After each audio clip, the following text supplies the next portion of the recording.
ang mga kwento ng pag-ibig, kwento ng buhay at kwento ng pag-asa dito sa Barangay Love Stories. Love Stories.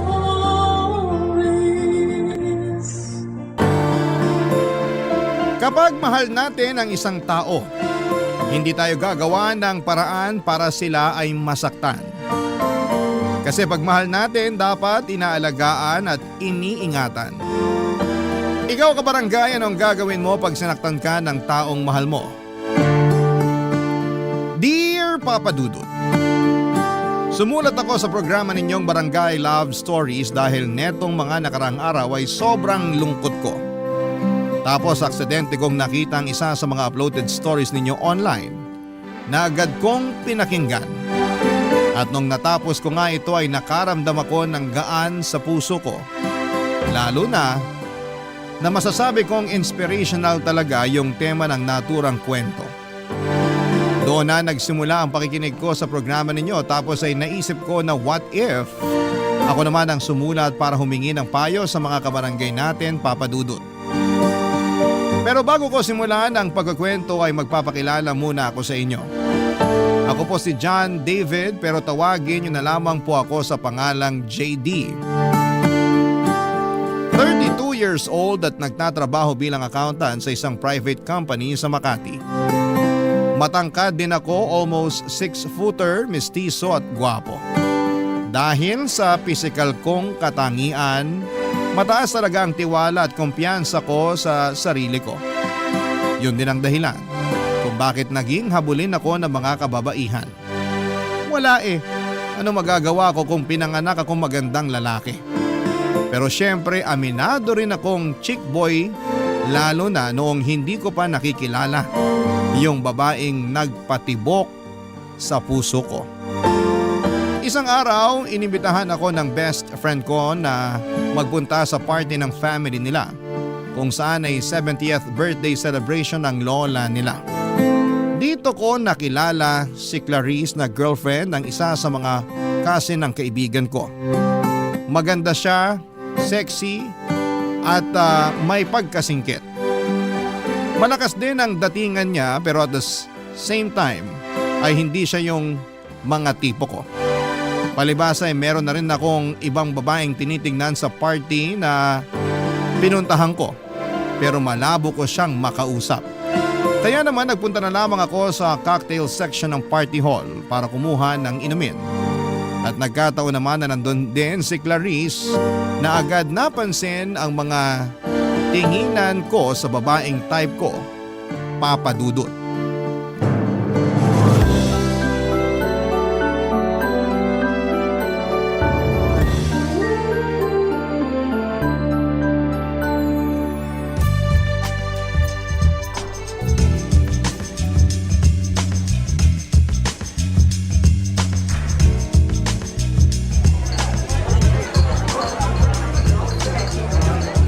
JD, tama? Oo, ikaw si Clarice? Ako nga. Pansin ko kanina pa nang lalaki ang mata mo kakatitig kay Yela. Yela who? Ayun oh. Ah, nahalata mo pala. Masyado ka namang observant. Of course. Simula kasi nang ipakilala ka sa akin ng boyfriend ko kanina. Hindi ka na nawala sa isip ko. Uy, bad yan. Baka magkasala ka sa boyfriend mo. As if naman magagawa akong magloko Swerte ko na sa kanya, no? Anong ibig mong sabihin? Sabi na kayo talagang mga lalaki yung totoong chismosa. Ikaw naman? Na-curious lang since nabanggit mo na. Kaya sabihin mo na. Siyempre, napaka-gentleman niya. Kung tratuhin niya ako, malayong malayo dun sa ex-boyfriend ko na kulang na lang gawing punching bag mukha ako dahil sa hilig manuntok. Dati niya yata ang pangarap maging professional boxer tapos ako yung ginawang sparring mate. Aray, abusado pala yung ex mo. Buti na lang iniwalayan mo na siya. Yeah, pero mantakin mo umabot pa kami ng 5 years. 5 years? Natiis mo yun? Oo, mahal ko Kahit naman sino basta mahal mo yung tao, mabubulag ka sa mga red flags nila. Ah, basta ako.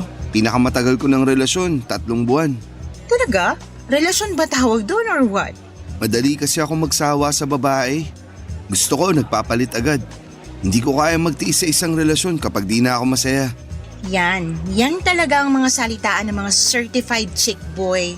Wala tayong magagawa. Pinanganak tayong gwapo at habulin ng mga babae.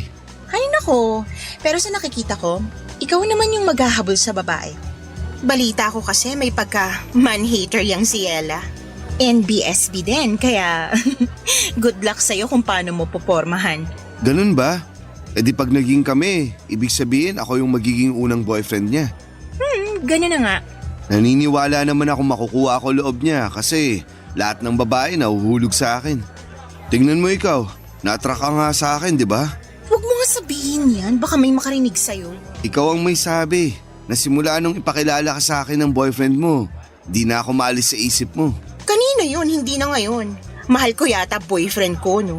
Whatever you say. Basta, sinasabi ko sa'yo, liligawan ko at mapapasagot ko yung si Ella. Good luck ulit, pero ano bang nakita mo sa kanya?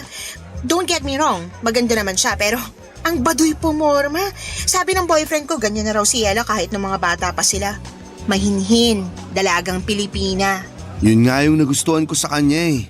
Kasi karamihan sa mga babaeng nakikilala ko, nagpapakita agad ng motibo sa akin. Kumbaga, sunggab ng sunggab agad. Pero si Ella, kakaiba sa lahat. Kaya nakuha niya talaga atensyon ko.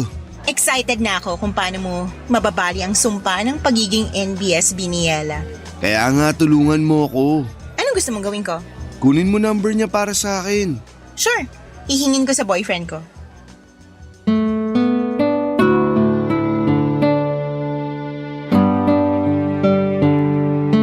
Maganda si Ella, maputi, makinis ang balat, maamo mukha pero may pagkamanang manamit. Masyado kasing balot na para bang anytime ay mamanyakin siya ng mga kalalakihan kaya ganon yung defense mechanism niya. Pero kitang-kita ko pa rin ang kaseksihan niya dahil pasimple ko siyang tinitingnan ng mga panahong yon.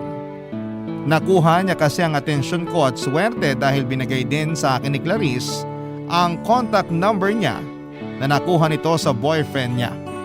Natawa pa nga ako nung chinir niya ako na galingan ko ang panliligaw kay Ella Papadudut. Sa isip ko ay challenge na mapasagot ko si Ella dahil sanay ako na ako ang nililigawan at pinapasagot ng mga kababaihan. Pero iba pala talaga sa pakiramdam kapag tinamaan ka na ng pana ni Cupido.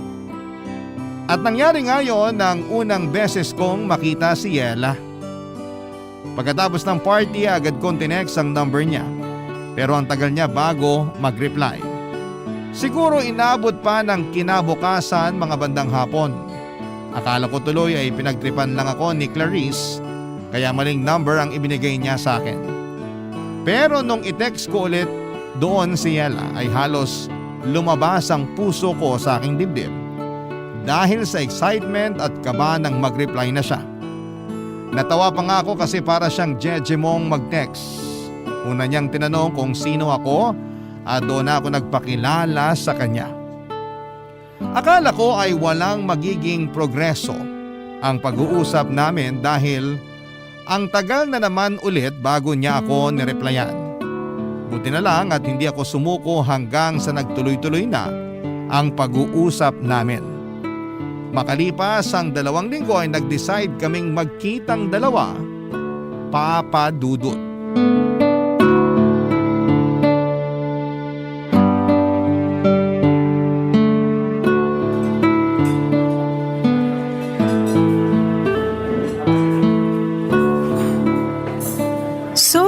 Kay Clarice mo pala nakuhang number ko Oo, kinuha niya sa boyfriend niya na pinsan mo. Kahit kailan talaga yung babaeng yun masyadong mapapil. Bakit? May galit ka ba sa kanya? Wala, pero kasama kasi siya ng mga pinsan ko na nagpupush sa akin na makipag-date para magka-boyfriend na. Excited na raw kasi sila na may ipakilala ako sa pamilya namin. Kahit si Lola, suportado sila. Wala naman sigurong masama sa kagustuhan nilang yun para sa'yo, right? Wala nga. Ako lang siguro yung ayaw. Na-mention ni Clarice na may pagka-man-hater ka raw. Totoo ba yun? What? No, OA talaga ng babaeng yun. Pero baka kaya niya nasabi kasi nga NBSB pa rin ako. Tsaka yung huling nang ligaw sa akin na lalaki, nireject ko agad para hindi na niya ipagpatuloy. Bakit? Hindi ka pa ba ready? Siguro, pero more on wala akong tiwala sa mga lalaki. Huwag ka sanang ma-offend ah. May feeling ako na parang iba ka naman sa kanila. Normally, hindi talaga ako sumasama sa kahit na anong invite ng kung sinong lalaki, pero eto tayo ngayon. Pumayag ako mag-usap tayo sa text at magkita ngayon. Hindi naman ako na-offend, pero pwede bang malaman yung rason mo? Kasi karamihan sa mga lalaki manloloko. Yung kasing ginawa ng husband ng ate ko sa kanya. Biruin mo, may 2 na silang anak tapos 6 na taon na rin silang kasal. Hindi pa kasama dun yung 4 na taon nilang mag-boyfriend-girlfriend kaya bali 10 taon na silang magkarelasyon. Tapos pinagpalit lang siya sa ibang babae nung mokong na yon na nakilala lang niya doon nung last na nagbakasyon kami sa Boracay. Ay, grabe yung iyak ng ate ko. Kasi pinili talaga nung husband niya yung babaeng yon kesa sa kanila ng mga anak niya. Mali nga yung husband ng ate mo kasi hinayaan niyang masira yung pamilya nila. Pero di naman lahat ng lalaki katulad niya, Yela. Hindi ko naman nila lahat pero kasi… Ay, nung nakaraan lang, yung pinsan naming babae nag-share ng problema sa akin. Close kami nun kaya ako agad yung takbuhan kapag may problema. Lalo na pag nagkakalabuan sila ng boyfriend niya. Same problem sa ate ko. Iniwan din siya at pinagpalit sa iba pero ang malupit, binuntis pa siya. Grabe! Awang-awa ako dun sa pinsan ko, para ko na yung kapatid. Hindi niyo na ba nahabol yung lalaki? Paano namin nahabulin? Bigla na lang naglaho na parang bula. Bakit ganyan kayo mga lalaki, ha? Bakit madali sa inyong iwanan at ipagpalit yung mga asawa at girlfriend nyo sa ibang babae? Kahit bagong kilala nyo pa lang. Sandali. Bakit parang kinorner mo naman ako sa tanong mong yan? Sagutin mo na lang, total lalaki ka naman. Gusto ko lang maintindihan kung ano yung tumatakbo sa isip nyo. Hindi naman ako magsasalita para sa karamihan ng mga lalaki. Kasi magkakaiba naman kaming tao. Sa bagay, bakit mo nga ba naisip na tanungin ka? Sa lagay parang sinabi ko na rin na katulad mo yung mga manlolokong yun. Hindi ka naman siguro manloloko, no? Siyempre hindi. Nirerespeto ko yung mga babae. Dahil may mga kapatid din akong babae. At higit sa lahat, takot ako sa karma. Sakaling magloko ako sa magiging girlfriend ko.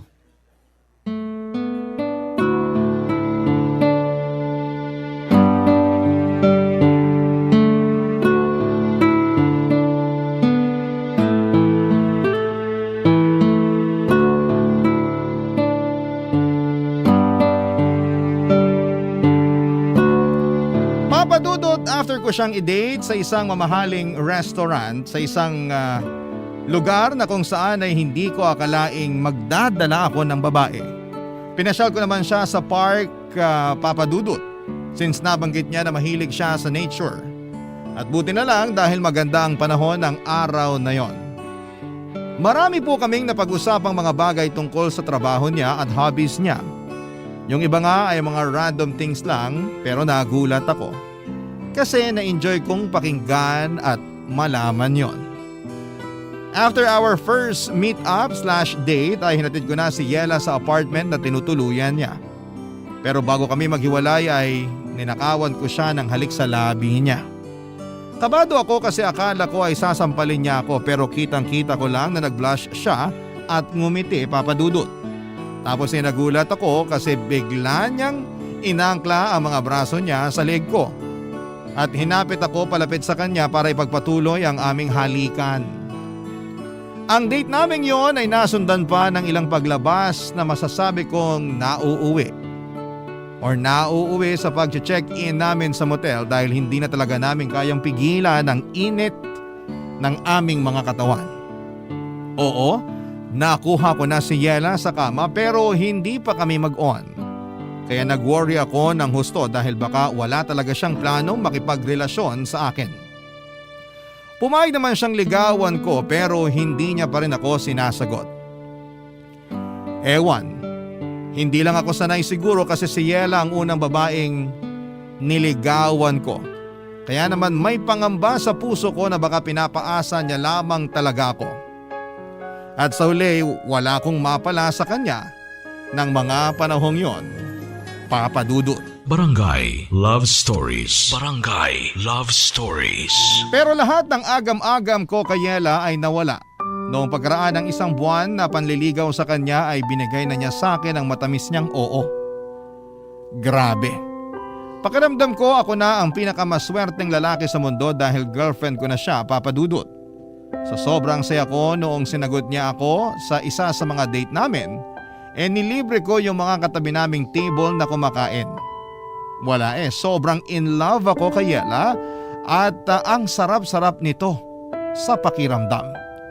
Ilang larawan ko yon na para bang hindi na nakasayad sa lupa ang aking mga paa at nakalutang na ako sa ulap, Papa Dudut. Noong naging mag-on kami ni Yela ay doon ko na-discover na marami pa rin kaming pagkakaiba. At dahil nga may pagka-introvert siya, hindi ko siya mayayang pumunta sa mga bar para mag-relax at uminom ng kaunti. Kaya ang ending ay tropa ko na lamang ang niyayaya ko o kung hindi naman sila available ay nagsusolo na lamang ako. Pinapayagan naman ako ni Yela kasi hindi naman siya mahigpit, which I like dahil ayoko nung pakiramdam na kinokontrol ako. Masaya na rin naman ako na may kaunting lungkot kasi sana naman kahit papaano subukan man lang niyang makisama sa mga trip ko, Papa Dudut.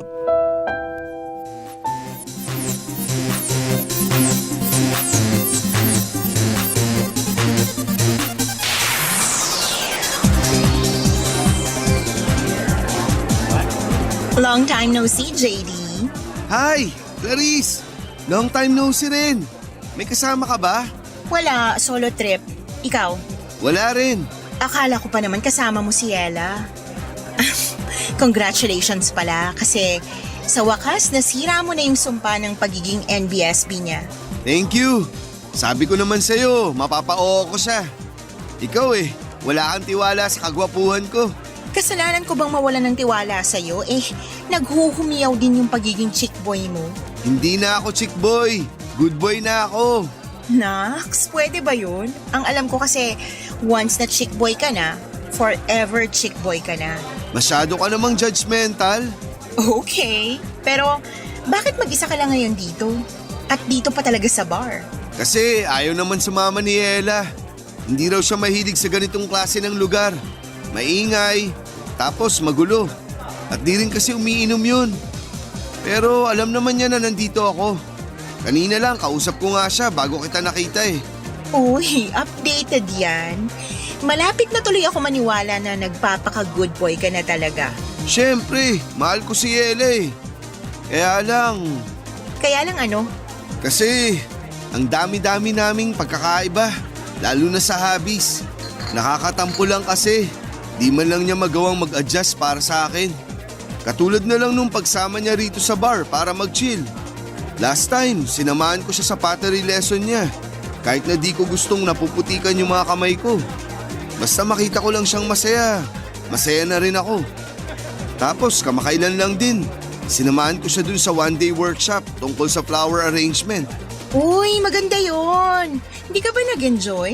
Hindi, kasi panay ang bahin ko. Allergic ako sa mga bulaklak. Ang ending, nagpa-ear ako ng wala sa oras dahil lumala yung allergy ko. Grabe yun. Grabe nga. Kung ako yan, magagalit ako kay Yela kasi mukhang pinipilit ka niyang gawin yung mga bagay na hindi mo naman gusto. Ikaw na may sabi. Ganun talaga kapag mahal mo yung tao. Oo nga, pero hirap niyan kasi bago pa lang kayo magkarelasyon Baka mamaya maging dahilan niya ng mga away niyo. Okay na yun. Naka-move on na ako dun. Saka humingi na rin naman ng sorry si Yela. Thankful siya kasi sinamahan ko pa rin daw siya. Nangako na lang siya na babawi sa akin. Kaya nga akala ko sasamahan niya ako nung niyaya ko siya mag-bar. Pero hindi. Kaya eto, mag-isa lang ako. Ikaw, nasan boyfriend mo? He's busy. May business trip ilang araw na. At miss na miss ko na nga. Kaya lang ano magagawa ko? Karibal ko yata doon, hindi ibang babae kundi trabaho niya. Wala talagang perfect na relasyon, no? Kasi kahit gaano pa natin kamahal yung mga jowa natin, may pagkukulang pa rin sila sa atin. Totoo rin naman kasi may tampo rin ako sa boyfriend ko. Hindi niya kasi ako pinagbigyan kahit bago man lang siya umalis. Isipin mo 2 linggo ko pa siya bago ulit makita. Tapos, lagi pa siyang busy sa work. Pagbigyan? Sa kama. Kaya dinadaan ko na lang sa pag-inom eh. Cheers para sa atin na nagsisolo trip tonight. Yeah. Cheers! Gosh! Ang sarap kahit na ang pait. Gusto ko pa ng isa. Sure ka? Baka malasing ka agad yan, ha? Nandiyan ka naman eh. Di mo naman ako pababayaan, diba? Oo naman. Akong bahala sa'yo. Lasing na lasing si Clarice pero nagtira ako ng pang-uwi namin. Ako ang nag-asikaso sa kanya at plano kong isakay na lang siya ng taxi.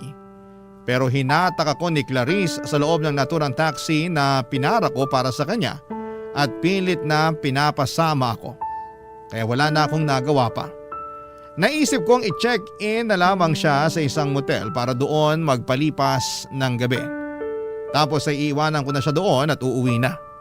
Pero dahil sa kalasingan at init ng katawan ay hindi ko napigilan ang sarili ko na mahumaling kay Clarice.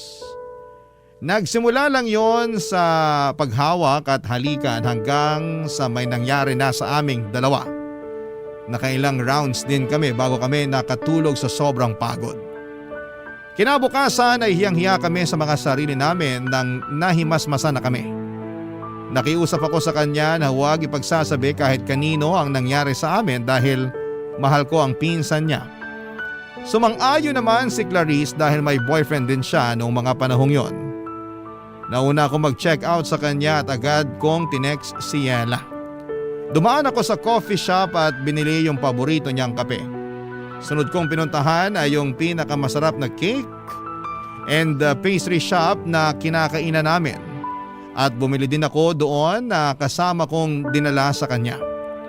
Gulat na gulat pa nga ang girlfriend ko nang sumulpot ako sa tapat ng apartment niya kasi hindi niya inakala na pupunta talaga ako, Papa Dudut. Pinapasok naman ako ni Yela at pinagsaluhan namin yung dala kong coffee at cake. Tuwang-tuwa siya kaya masaya na rin ako. Pero kinakain pa rin po ako ng konsensya ko dahil sa panluloko sa kanya at sa girlfriend pa talaga ng pinsan niya. Pero wala akong planong aminin lahat ng yon kay Yela, Papa Dudut. Kaya nga para mawala na yung konsensyang nararamdaman ko, mas lalo kong pinaramdam sa kanya na mahal ko siya. At pagkalipas nga ng isa pang buwan ay niyaya ko na siyang magpakasal.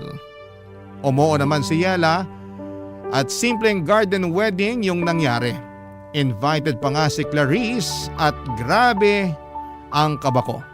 Pero nairaos naman ang seremonya ng kasal namin ni Yela nang walang nangyayaring gulo. O baka masyado lang akong praning pero hindi nyo naman ako masisisi, Papa Dudut. Fast forward. Tumira kami ni Yela sa 2-story na bahay na matagal ko nang binili. Tuluyan ko nang kinalimutan yung kasalanan ko sa kanya at sinabi ko sa sarili ko na magsisimula na kami ng bagong buhay. Kaya lang sa loob ng 3 buwan namin bilang mag-asawa ay sinubo kami ng kapalaran, Papa Dudut.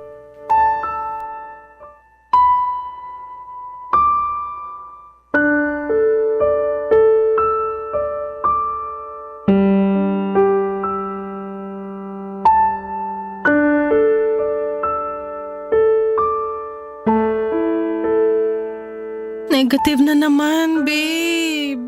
Ganun ba? Hayaan mo na. Subukan na lang ulit natin. Pero paano kung wala na naman? Paano kung negative na naman yung resulta? Hindi ko alam pero umasa na lang tayo na baka makabuo na rin tayo, babe. Pero pagod na akong umasa para lang mabigo na naman. Hindi na tayo bumabata. Gusto ko na magkabibi tayo, babe. Ikaw ba ayaw mo pa? Siyempre gusto ko pero kung hindi pa binibigay sa atin, anong magagawa natin? So ganun na lang yun? Anong ganun na lang yun? Gusto mo na tanggapin na lang natin na hindi na tayo magkakaanak, ganun ba? Wala akong sinasabing ganyan, Yela. Sa tono mo kasi parang okay lang sa'yo na hanggang ngayon wala pa rin tayong baby. Ano ang gagawin ko? Sige nga, sabihin mo yung gagawin ko at gagawin ko. Bakit mo ako gawan? Ikaw kasi, para kang bata kung umasal. Ako pa pala yung parang bata umasal masisisi mo ba ako? Ginagawa naman natin yung lahat pero parang wala pa rin. Bakit ganon? Bakit yung iba ang dali lang sa kanila magka-baby? Pero bakit tayo hirap na hirap? Ano bang mali sa katawan ko? Nakakainis naman. Babe, makinig ka, okay? Makinig ka sa akin, please. Titigan mo ako sa mga mata, Yela. Nakikinig ako sa'yo. Ikaw na ang may sabi. Ginagawa naman natin ang lahat. Kaya nga tiyagain lang natin. Sundin natin yung sinabi ng doktor na gagawin para makabuo tayo. Tapos ipagdasal din natin. Kasi naniniwala ako na kapag pinagdasal natin yung bagay na gustong gusto natin, ibibigay sa atin yun ng Diyos. Ayoko lang na iwanan mo ko pag hindi kita nabigyan ng anak.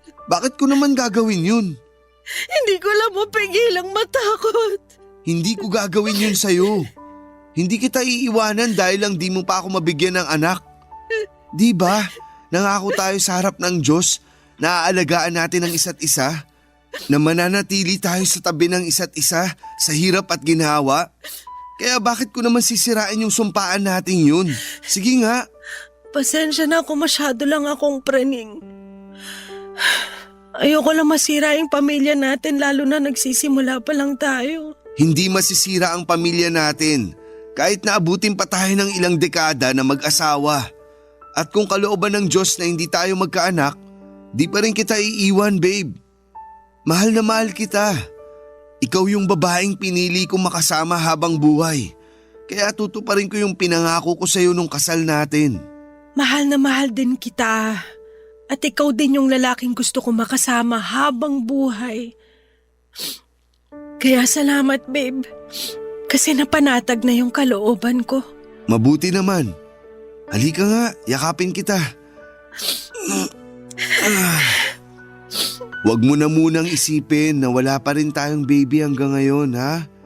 Buo naman yung pamilya natin, kahit wala tayong anak. Saka malay mo, binibigyan lang tayo ni God ng mahaba-habang time para masolo ang isa't isa bago tayo maging ganap na magulang. Kaya huwag ka na masyadong mag-alala. Sana nga ganun lang yun. Sana nga pansamantala lang yung hindi natin pagkakaroon ng baby. Kasi ready na naman tayo maging magulang kaya sana pagkalooban na tayo. Basta, wag lang tayong tumigil sa pagdadasal. Naniniwala ako na nakikinig siya sa atin. Hindi lang si Yela ang frustrated ng mga panahong yon dahil ako rin, Papa Dudut. Gustong gusto ko na rin kasi na magka-baby lalo pat hindi na ako bumabata pa.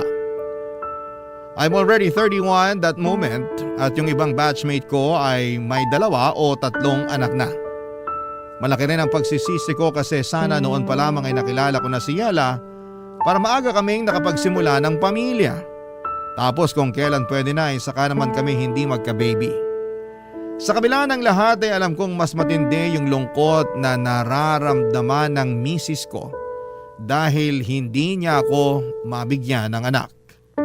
Kaya nga imbes na sisihin siya sa bagay na hindi rin naman niya kontrolado, inunawa ko siya ng husto, inalagaan at minahal, Papa Dudut. Sa kabila ng paulit-ulit naming pagkabigo na magkaanak ay hindi pa rin kami sumuko ni Yela. Regular kaming nagpapakonsulta sa doktor at sinusuyod ang lahat ng pwedeng makatulong sa amin. Ganon din na sinusunod ang mga payo ng mga eksperto. Pero higit sa lahat ay natutunan naming lumapit sa Panginoon para ipanata ang pagkakaroon namin ng anak. Nandun yung bumibisita kami sa mga kilalang simbahan para magdasal sa mga santo nila na tuparin ang tanging hiling naming mag-asawa upang mas makumpleto na ang pamilya namin. Mahirap pero nandun yung pag-asa na isang araw ay diringgin din ng langit ang aming dasal na magkaanak na, Papa Dudut. Barangay Love Stories. Barangay Love Stories. Pagkalipas ng 2 buwang pamamanata at pagdarasal na sana'y mabuntis na si Yela, ay sinurpresa niya ako isang umaga ng magandang balita. Kakatapos lang niyang magpiti noon at ayon sa resulta ay buntis siya, Papa Dudut. Buntis ang misis ko. Kaya naman sobrang saya namin. Nag-aayakan pa nga kami mag-asawa at nagpasalamat sa may kapal dahil sa blessing niya sa pamilya namin. Bigla kaming nabuhayan ng loob dahil sa paparating naming baby. Sa katunayan ay bilang excited parents ay hindi na kami magkanda o gaga sa pagpaplano ng mga gamit na bibilhin at bagay na gagawin kapag pinanganak na ang aming anghel. Kaya lang ay hindi na yon natupad dahil pagkalipas lamang ng 2 linggo ay dinugo na si Yela at nalaglag ang baby namin. Masakit mawalan ng anak. Kahit na sabihin ninyong dugo pa lamang yon at hindi pa naman nagtatagal simula nang mabuo sa sinapupunan ni Yela. Pero matagal namin siyang hinintay at kinasabikang dumating. Kaya ganoon na lamang ang hinagpis naming mag-asawa nang maagang bawiin sa amin ang aming anak, Papa Dudut. Pagkalipas ng 2 buwan ay sinubukan ulit naming magka-baby at positive ulit si Yela. That time ay mas iningatan na namin ang pagbubuntis niya pero pagkalipas lang ng 1 buwan ay muling nalaglag ang baby namin. Lugmok na lugmok kaming mag-asawa at hindi ko makausap ng matino si Yela. Hanggang sa bigla na lamang pumasok sa isipan ko yung kasalanang nagawa ko kay Yela. At ewan ko ba kung bakit ko biglang chinat sa messenger si Clarice para maglabas ng nararamdaman sa kanya. Kinomfort naman niya ako at aaminin kong gumaan ng feelings ko ng panahon na yon. Hindi ko na lamang namalaya na mas madalas ko na pala siyang kinakausap kesa sa misis ko, Papa Dudut.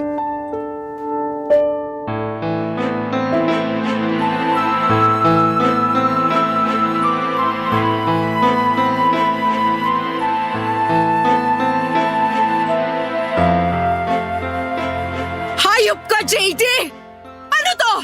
Ano to? Yela, ano ba? Bakit mo binato sa akin yung cellphone mo? Nakuha mo pa magtanong? Galing mo rin umarteng inosente, ito lang ginagawang kademonyo, ano? Hindi ko alam yung sinasabi mo. Ikaw tong masyadong mainit dyan. Nananahimik lang ako rito tapos nambabato ka bigla dyan. Bakit di mo tignan yung cellphone bago mo depensahan yung kasinungalingan mo? Tignan natin kung makapagmaang-maangang ka pa. Ano ba kasi to? Babe, magpapaliwanag ako. Wala ka nang dapat ipaliwanag! Nabasa ko na lahat dyan sa conversation niyo ni Clarice! Walang hiya kayong dalawa, ang bababoy niyo! Hindi naman namin sinasadya, babe. Saka 1 beses lang naman nangyari yun. Wala akong pakialam kahit 1 beses lang yun nangyari. Hindi pa rin yung dahilan para maabsuelto ka na sa panloloko mo sa akin.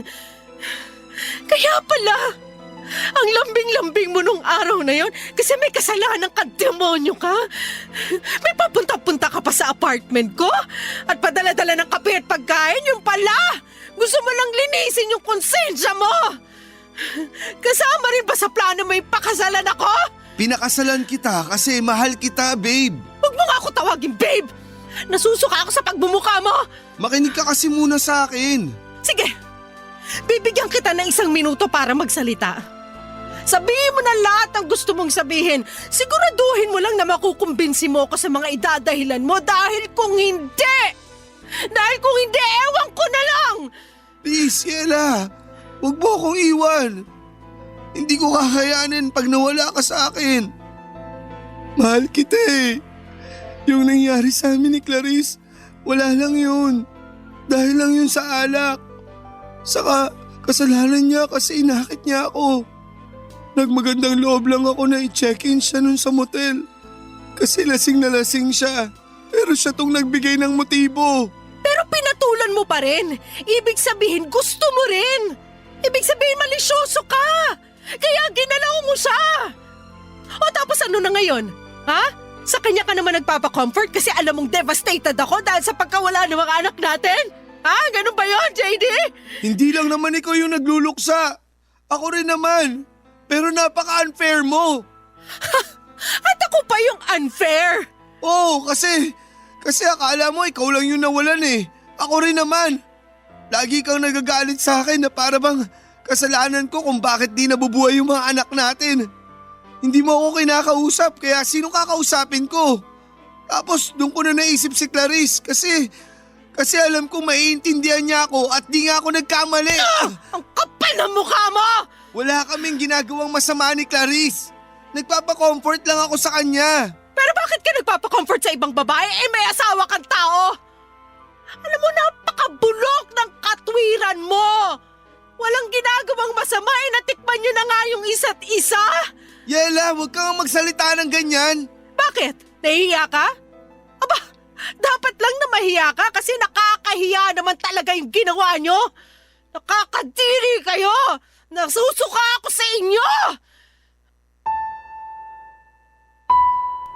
Galit na galit sa akin si Yela nang malaman ang panluloko ko sa kanya noong hindi pa kami kasal.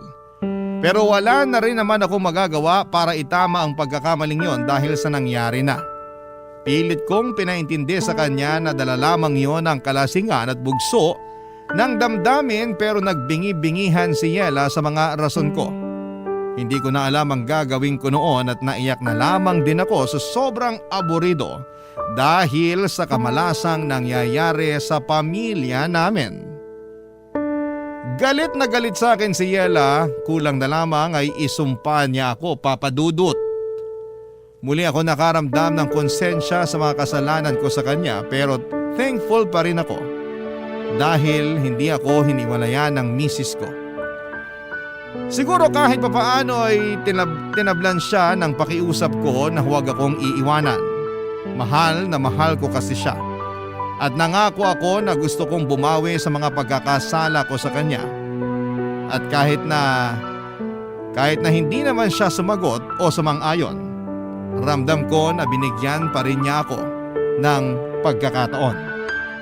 Kaya ginawa ko talaga ang lahat para suyuin siya. Kahit kasal na kami, niligawan ko ulit si Yela. Pinaramdam ko sa kanya na siya lang ang babaeng gusto ko at mamahalin sa panghabang buhay. Na siya lang ang pinakamaganda at natatangi sa lahat. Pero ewan ko ba kung bakit parang lagi niyang binabaliwala yung mga efforts ko. Lagi niyang pinaparamdam sa akin na hindi ko makukuha ang loob niya kahit na anong gawin ko. Doon ako nakaramdam ng frustration kasi ang unfair niya para sa akin, Papa Dudut.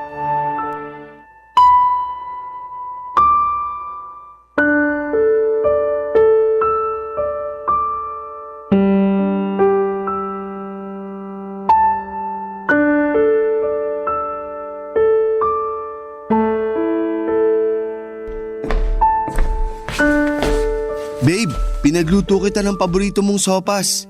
Ito dinalan kita. Lapag ko lang dito sa may tokador. Kain ka na. Salamat pero ayoko. Wala rin naman akong gana. Ay, pero hindi ka rin nagapunan kagabi. Natulog ka lang kasi sabi mo wala ka rin gana. Kailangan mong kumain kahit konti dahil iinom ka pa ng gamot. Ilang araw na yung lagnat mo. Pwede ba iwanan mo na lang ako kasi lalong sumasama pakiramdam ko sa ingay mo eh. Dami mong sinasabi, naiinis ako. Nag-aalala lang naman ako sa'yo. Wala akong pakialam. Yela naman, di mo kailangang sumigaw. Naririnig naman kita eh. Kung naririnig mo naman pala ako, edi sana kanina ka pa umalis. Nag-aalala nga ako sa'yo kasi ilang araw ka nang may sakit. Kaya hindi ka gumagaling kasi ang tigas ng ulo mo. Mas gusto ko nga na hindi na ako gumaling para mamatay na lang din ako katulad ng mga anak natin. Huwag mo namang sabihin yan oh. Sasabihin ko yung gusto kong sabihin dahil ito yung niraramdaman ko. Pagod na ako, JD. Pagod na akong pakisamahan ka sa isang bubong dahil ang asawa na kita. Sinubukan ko naman na patawarin ka. Nabigyan ka ng tsansa na bumawi pero sa tuwing nakikita kita, naaalala ko yung pagtataksil mo sa akin. At wag mo na rin subukan mga tuwiran dahil hindi na inuubra sa akin, hayop ka. Ay, pero ginagawa ko naman lahat, di ba? Bumabawi ako. Nagsisisi. Pinaparamdam ko sa'yo na ikaw lang yung mahal ko. Akala mo ba sapat na yon? Kasi kung oo, di sana nawala na tong pait at bigat na nararamdaman ko sa dibdib ko. Sana kung ganun lang kadali ang lahat, matagal na kitang napatawad pero hindi eh. Hindi nga ako makahinga ngayon dahil sa matinding galit kaya pwede ba? Lumayas ka na sa harap ko! Hindi ko kailangan ng pag-aalala mo! Please, Yela. Hayaan mo lang akong gawin yung tungkulin ko bilang asawa mo. Hayaan mo akong alagaan ka. Sige na. Kumain ka na para makainom ka na ng gamot. Sabi nga ayoko niyan! Bakit mo ginawa yun? Nag-aaksaya ka ng pagkain. Ikaw kasi ang kulit mo eh! Sinabing ayoko ng sopas mo, pinagpipilitan mo pa. Tsaka nung malay ko kung nilagyan mo pala yan ng lason para matuluyan na ako. Nang sa ganon, kayo na ni Carissy magsama. Walang ganun. Masyado ka lang praning. Masisisi mo ba ako? Kasalanan mo kung bakit ako nagkakaganito. Kaya magtiis ka. Kasi ito na yung ganti ko sa'yo. Sisiguraduhin kong ikaw ang susuko sa ating dalawa dahil hindi na mangyayari na babalik tayo sa dati. Wala kang dapat na sisihin kundi sarili mo. Kaya linisin mo na yung kalat at umalis ka na sa harapan ko. Wala akong nagawa ng mga panahong yon kundi ang sundin ang gusto ni Yela. Niligpit ko yung natapong sopas at nagkalat na bubog ng mangkok bago siya iniwang nakahiga at umiiyak sa kwarto namin. At kahit na anong pakiusap at pagpapaamo ko sa kanya, Papa Dudut, ay paulit-ulit niya rin akong pinagtatabuyan. Hindi ko na po alam ang gagawin ko. Lugmok na lugmok ako kasi nagbago na ng tuluyan ang babaeng pinakamamahal ko. Pero sa kabila ng lahat ay hindi pa rin ako tumigil na mag-effort para mapatunayan kay Yela na nagsisisi na ako sa mga nagawa ko sa kanya, Papa Dudut. Mahal na mahal ko si Yela at ayokong masira ang pamilya namin dahil lang sa mga kasalanan ko sa nakaraan. Kaya lang napapagod din naman ako, napapatanong ako sa sarili ko kung tama ba ang trato sa akin ni Yela o masyado na siyang nagiging unfair. Para sa akin ay hindi ko deserve na tiisin ng ganito katagal lalo pa humingi naman ako ng tawad at pilit na nagbabagong buhay na. Sana po ay mapayuhan ako ng mga kabarangay natin sa problemang pinagdadaanan ko, Papa Dudut. Hanggang dito na lamang po ang sulat ko and thank you in advance. Sakali pong mapili po ninyong i-ere ang aking kwento. God bless and more power sa Barangay Love Stories. Ang inyong forever kapuso at kabarangay, JD.